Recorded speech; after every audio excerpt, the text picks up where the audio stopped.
नमस्ते मित्रों, आप सभी का स्वागत है मेरे चैनल साहित्य का सफर में। और यहाँ पर प्रतिदिन आपको हिंदी से संबंधित एक टेस्ट सीरीज लगवाई जाती है, जो आपके लिए हिंदी टीजीटी, पीजीटी और हिंदी वर्ग 1, हिंदी वर्ग 2 और विशेष रूप से यूजीसी नेट के लिए अत्यधिक उपयोगी है। तो यदि आप चाहें तो मेरे चैनल को सब्सक्राइब भी कर सकते हैं। इससे डेली आपको इस चैनल पे लगाई गई टेस्ट सीरीज का नोटिफिकेशन मिल जाएगा। चलिए देखते हैं हम अपना प्रश्न। छायावाद शब्द का सर्वप्रथम प्रयोग किस आलोचक ने किया था? छायावाद शब्द का सर्वप्रथम प्रयोग मुकुटधर पांडे ने किया था। आगे देखते हैं। केशव कहीं न जाए का कहिए, यह पंक्ति किस रचनाकार की है? केशव कहीं न जाए का कहिए, यह पंक्ति है तुलसीदास की। तुलसीदास जी ने कहा था केशव कहीं न जाए का कहिए। अगला प्रश्न देखते हैं। निम्नलिखित में से संत काव्य परंपरा के अंतर्गत आने वाले कवि का नाम। तो यहाँ पर आपको पहले ये याद होना चाहिए कि कितने जो कवि हैं वो संत परंपरा के अंतर्गत आते हैं और कौन है जो संत परंपरा के अंतर्गत नहीं आता। तो कबीर, दादू दयाल और नानक ये सब आते हैं संत परंपरा में, और ये जो नंददास हैं वह आपके संत परंपरा में नहीं आते, क्योंकि ये कृष्ण मार्गी धारा के प्रमुख कवि हैं। अगला प्रश्न देखेंगे। अगला प्रश्न थोड़ा डिफिकल्ट है, इसको ध्यान से समझिएगा। एक ही प्रश्न में आपके 4 प्रश्न छिपे हुए हैं और अधिकतर कूट वाले प्रश्न ऐसे ही पूछे जाते हैं। तो इसमें मिलान करने के लिए कहा गया है। सूची 1 का मिलान सूची 2 से कीजिए और दिए गए कूट से सही उत्तर चुनिए। यहाँ पर इतिहासकार पूछा गया है और यहाँ पर नामकरण। तो यहाँ पर वीर गाथा काल के जो नामकरण है वह पूछे गए हैं। इसमें आपके 4.4 नंबर पक्के होने वाले हैं।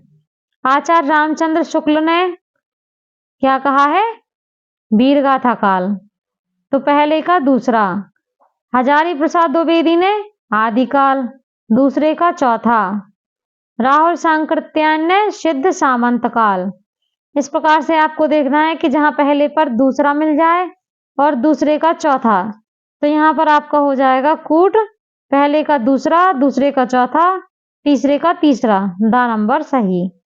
आप लोग मेरे साथ में प्रश्न लगाते जाइए, क्योंकि यह प्रश्न बहुत ही उपयोगी है सभी परीक्षाओं के लिए, इसलिए आप लोग प्रतिदिन मेरे साथ टेस्ट सीरीज जरूर लगाइएगा।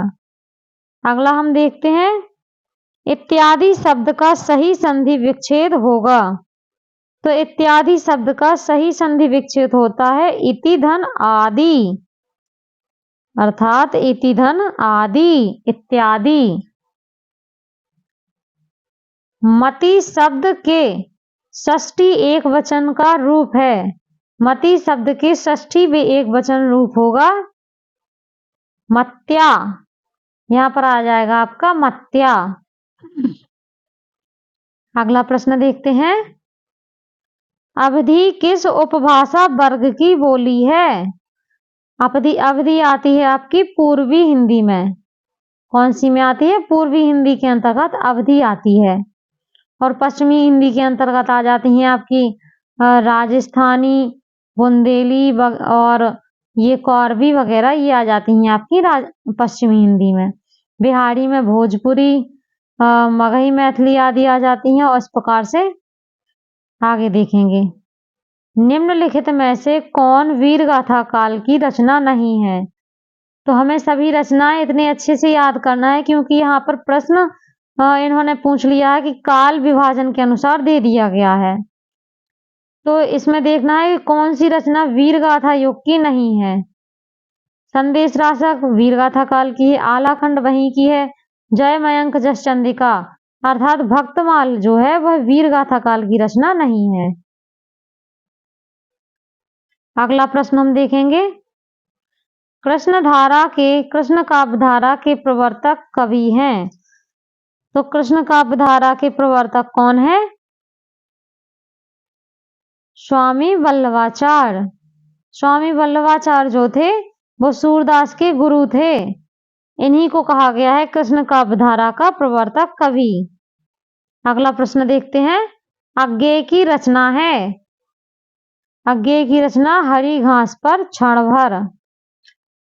अगला प्रश्न, अयोध्या सिंह उपाध्याय हरिऔध द्वारा लिखित काव्य ग्रंथ है। पथिक रामनरेश त्रिपाठी का है, कनुप्रिया धर्मवीर भारती का है, और चोखे चौपदे और चुभते चौपदे दिया गया है आपका हरिऔध जी का, अर्थात अयोध्या सिंह उपाध्याय हरिऔध का। अब हम चलते हैं प्रश्न नंबर अगले की तरफ। प्रश्न नंबर 84 देखेंगे हम। नई कहानी पत्रिका का संपादक कौन था? नई कहानी पत्रिका का संपादक कौन है? तो ये है भैरव प्रसाद गुप्त। कौन? भैरव प्रसाद गुप्त। अगला, रामचरितमानस में कुल कितने कांड हैं? रामचरितमानस में 7 कांड हैं। याद रखिएगा, रामचरितमानस में 7 कांड हैं। अगला, नारी तुम केवल श्रद्धा हो, विश्वास रजत नग पग तल में, किस रचनाकार की पंक्ति है? यह पंक्ति ली गई है जयशंकर प्रसाद की रचनाओं द्वारा।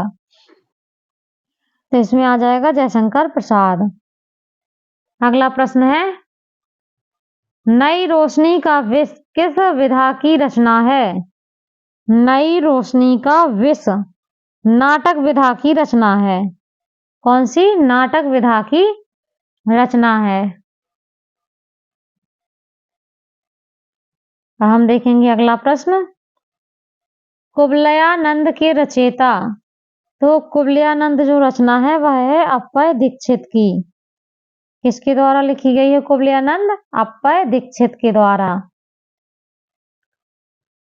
अगला प्रश्न देखेंगे, द्रग उर्जत टूटत कुटुंब, जुरत चतुर चित प्रीति, परति गांठ दुर्जन हिये, दई नई यह रीति।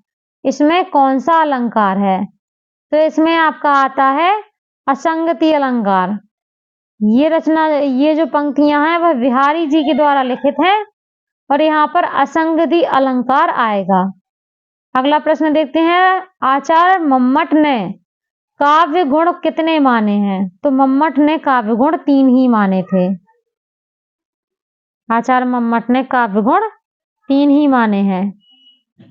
अगला प्रश्न, हिंदी भाषा के उद्भव और विकास का सही क्रम है। हिंदी भाषा के उद्भव और विकास का सही क्रम आ जाएगा संस्कृत, पाली, प्राकृत, अपभ्रंश, स्वरसैनी, पश्चिमी हिंदी, खड़ी बोली। यही आपका सही क्रम है। तो इसका हो जाएगा आ नंबर का।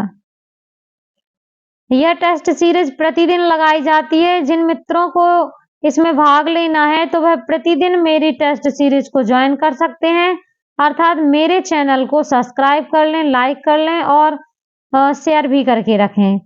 इसलिए आपको इसके द्वारा लगाई गई प्रतिदिन की टेस्ट सीरीज का नोटिफिकेशन सबसे पहले आपको प्राप्त हो जाएगा। सभी मित्रों से निवेदन है मेरे चैनल को सब्सक्राइब करके जरूर रखें। आगे देखते हैं, निम्नलिखित में से कौन सा शब्द तत्सम रूप में है? यहाँ पे तत्सम रूप पूछ लिया गया है। तो यह आता है आपका अंधकार। जो अंधकार पहले नंबर का है वही आपका तत्सम शब्द है। बाकी ये अंधियारा, अंधेरा, रात, ये आपके तद्भव में आ जाते हैं। आगे देखेंगे, निम्नलिखित में से किस शब्द में उपसर्ग है? निम्नलिखित में से किस शब्द में उपसर्ग है? पराजय। पराजय में उपसर्ग लगा हुआ है। आगे देखते हैं, देवनागरी लिपि का विकास हुआ है। तो यह सभी जानते हैं कि देवनागरी लिपि जो है ब्राह्मी लिपि से निकली हुई मानी जाती है। अगला प्रश्न देखेंगे, निम्नलिखित में से कौन सा शब्द कमल का पर्यायवाची नहीं है? तो अरविंद, शतदल, सरसिज आदि तो कमल के पर्यायवाची हैं, पर ये जो अमीय है यह कमल का पर्यायवाची नहीं है। इसलिए आप लोग याद रखिएगा, इसमें से 3 पर्यायवाची भी आपको मिल जाते हैं इसी प्रश्न में। अब हम देखते हैं अगला प्रश्न। आचार का विलोम शब्द है, तो आचार का अनाचार होता है। कौन सा होता है? आचार का विलोम शब्द अनाचार। अगला 97। यह टेस्ट सीरीज डेली लगाई जाती है। डेली यहाँ पर 30 से 35 प्रश्न आपको हल करवाए जाते हैं, वो भी 5 से 10 मिनट के अंदर ही। तो इतनी शॉर्ट वीडियो में, इतनी छोटी क्लास में इतने अधिक प्रश्न आपको यूट्यूब पर कोई भी हल नहीं करवाता होगा। इसलिए आप प्रतिदिन मेरे साथ यह टेस्ट सीरीज जरूर लगाइएगा। अगला प्रश्न देखते हैं। जिसकी आशा ना की गई हो उसे कहते हैं अप्रत्याशित। जिसकी आशा ही नहीं की गई है तो वो अप्रत्याशित है। अगला, जिस पर अनुग्रह किया गया हो, वाक्यांश के लिए प्रयुक्त शब्द होगा। कौन सा होगा? अनुग्रह किया गया हो, वह होता है अनुग्रहित। अनुग्रहित। तो आज के लिए इतना ही। आपके 30 प्रश्न समाप्त होते हैं। अब हम देखेंगे आगे का कल की टेस्ट सीरीज में। तो सभी से निवेदन है कि मेरे चैनल को सब्सक्राइब, लाइक करके जरूर रखें। इससे मेरी क्लास का नोटिफिकेशन आपको जरूर मिल जाया करेगा। जय हिंद, जय भारत।